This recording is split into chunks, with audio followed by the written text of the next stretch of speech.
This is the examination of the hidden human condition. You're listening to the Hidden Killers Podcast. This is the Hidden Killers Podcast with Tony Brueski. And today we are diving into the world of DNA with Dan Krane, forensic scientist and professor. Last time we talked, it was a lot about Brian Kohberger when some of the DNA conversation was going on there. Today, though, we are going to be talking about the case of the Long Island serial killer and the accusations against who they believe to be the Long Island serial killer, Rex Heuermann. I always want to start with this because we are starting to hear about some DNA matching, pizza crust, those sorts of things. Walk us through here how DNA, what sort of DNA has been connected to Rex Heuermann in relation to the accusations of being the individual who killed the sex workers and left their bodies on Gilgo Beach. Well, I wonder if you've had a chance to take a look at the bail document that was filed in regard to this particular case. I've just been browsing through it, actually, and it's got an awful lot of details about the investigation. It starts with a lead that the murderer was driving a white Chevy Avalanche. Mm-hmm. And that, in turn, helped them to identify Rex Heuermann as a suspect.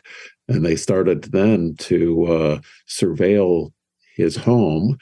And that's where the DNA testing starts. Yes. So for three of the victims, the first three and the ones that he's currently charged with murdering, for three of the victims, they found female hairs that did not belong to the victims on the victims' bodies.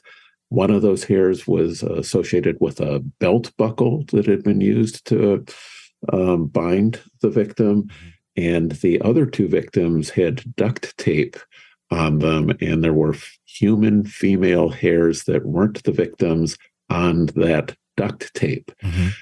And so what they did is they, in July of 2022, so 12 some years after the murders, they did mitochondrial DNA testing on those female hairs that were not from the victims, but were on the victims' bodies. And then at the end of July 21st in 2022, they collected from the trash outside of Heuermann's home 11 bottles and did mitochondrial DNA testing on those 11 bottles and found that there was a match between the mitochondrial DNA they find on those 11 bottles from the trash and the female non-victim hairs on the victims. And so that's what I think made the lights start flashing, right? And they figured, all right, we're on to something here. We really have. They were exploring things based on what they found for the trucks match up. But now they felt that they were really onto something, to the point that they then did DNA testing on a male hair that was found on one of the victims and matched the mitochondrial DNA from that male hair on one of the victims to mitochondrial DNA that they found on some pizza crusts that Heuermann had discarded. And then that's when they knew they had their guy and arrested him, and pretty much gets us where we are today. I want to ask about the female hairs. Did they match that? Was that matched to his wife, to Rex's wife, or were they matched to anyone? I don't know that has been officially established. I don't know that they've actually tested his wife, but they did test 11 bottles that were collected from the trash outside of his home that he shares with his wife. So, if it looks like a duck and sounds like a duck. So, and that being said, and I want to talk about the decision that we're going to look at Rex here. in a moment. But mitochondrial DNA, for the audience, explain to us. I mean, there's lots of different types of DNA. What is mitochondrial DNA? Well, mitochondrial DNA is the DNA that's associated with the mitochondria inside of our cells, as you might have guessed. Okay. Mitochondria are the bits of a eukaryotic cell that are involved with energy metabolism, so helping us be able to burn sugars and such, so that we can move our arms and legs and so forth. Every mitochondria within our cells has a relatively small piece of DNA associated with it. And there are on the order of many hundreds, if not a few thousand mitochondria inside of each one of our cells.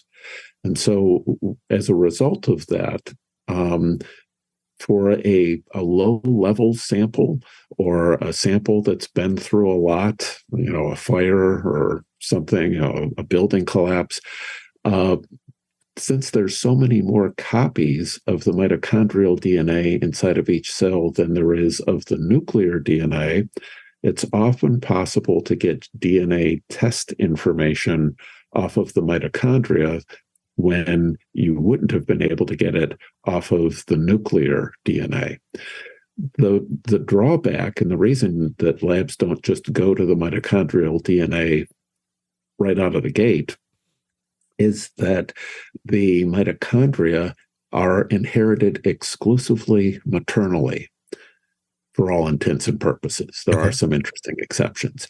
But what that means is that all the mitochondria that you have, Tony, and all the mitochondria that I have are mitochondria that we got from our mothers. And it also means that any mitochondria that our children might have are not ours, but are rather their mothers.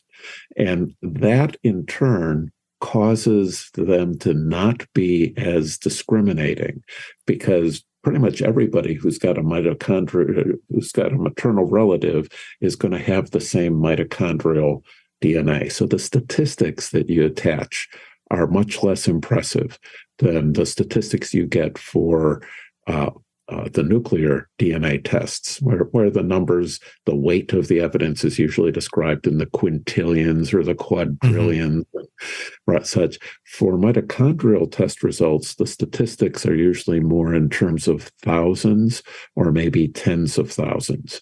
So they can be useful, but again, jurors these days are expecting numbers in the quintillions, and when they hear thousands, they think something's wrong. Even though the likelihood is extremely low. I mean, if I'm understanding correctly, we have this home and two different mitochondrial DNA attachments found at the home, one from the soda bottles, one from the pizza crust, both matching the same mitochondrial DNA that was found on, was it the burlap sacks that they found it on, if I'm understanding correctly, on some of the victims? The burlap sack was where they found some of the hair. Duct tape is where they found some of these female hair. So it was found on the victims, regardless of what it was. And so you have two different matches, and then it goes back, but it goes back to the same property. That in itself has to raise some odds right there of the chances of not just one, but two matching the same area.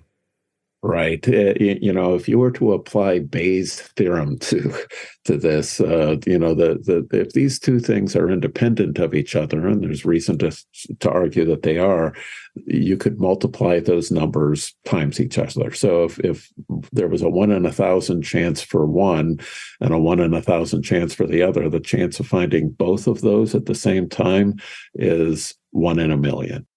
You're consuming the Hidden Killers podcast. Want more? Start binging on all of our true crime podcasts right now through Apple Podcasts, and get an ad-free experience when you sign up to be a True Crime Today Premium Plus member, exclusively on Apple Podcasts. More of the Hidden Killers podcast, dropping soon. Press subscribe now.